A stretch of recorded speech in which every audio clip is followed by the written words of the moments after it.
पहले बात करते हैं एक्सिस बैंक के एनआईएफ फ्रंट पे करीब 8,064 करोड़ का एक आंकड़ा इस तिमाही के अंदर पोस्ट हो सकता है, जो कि 7,326 करोड़ से है। वाईओवाई बेसिस पे 10% की ग्रोथ और सीक्वेंशियल बेसिस पे 4% की ग्रोथ यहां पे आने का अनुमान है। प्रॉफिट फ्रंट पर भी करीब करीब 73%, एक लो बेस के सामने वाईओवाई बेसिस पे प्रॉफिट आएगा और सीक्वेंशियल बेसिस पे भी 34-35% के आसपास का प्रॉफिट एक्सिस बैंक पोस्ट कर सकता है।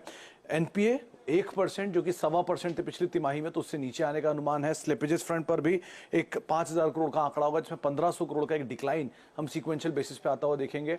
ग्रॉस एनपीए, नेट एनपीए दोनों रिड्यूस होंगे और मार्जिन्स मोर लेस स्टेबल रहेंगे। तो बेटर साइड पे नंबर एक्सिस बैंक का मार्केट अनुमान लगाकर चल रहा है।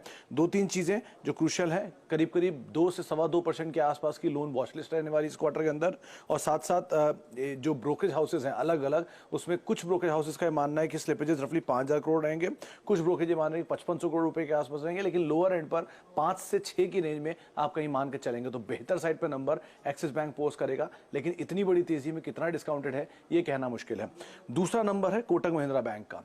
इसकी सब्सिडरीज की परफॉर्मेंस बहुत क्रूशियल रहती है, क्योंकि कोटक महिंद्रा बैंक का जो भी एस्टीमेट आप देखेंगे वो स्टैंड लोन बेसिस पर है, तो इनके कंसो बेसिस के नंबर और अलग तरह के आएंगे। तो पहले स्टैंड लोन बेसिस के नंबर देख लीजिए।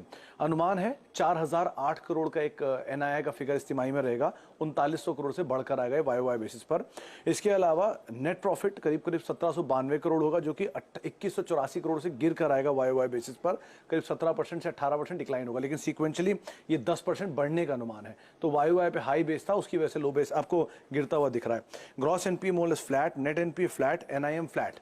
लेकिन इसकी बाकी सब्सिडरीज का परफॉर्मेंस, स्पेशली सिक्योरिटीज मार्केट में किस तरह का परफॉर्मेंस है और बाकी सब्सिडरी कैसा परफॉर्म करती हैं, लोन मार्केट वाली या इनकी ऑटो लोन या बाकी बिजनेस जो है, वो बहुत क्रूशियल रहेगा। कि अब तक आईसीआईसीआई की सब्सिडरीज, एचडीएफसी की सब्सिडरीज बहुत स्ट्रांगली परफॉर्म करे गई हैं, तो यहां पर भी अगर सब्सिडरी की स्ट्रांग परफॉर्मेंस आती है तो ओवरऑल कोटक के नंबर को और बेटर कर सकती हैं। लेकिन यहां पर भी शेयर ऑल टाइम हाई से करीब है, बढ़िया तेजी की तरफा दिखाई है दोनों स्टॉक्स ने, तो कितना डिस्काउंटेड ये कहना मुश्किल है।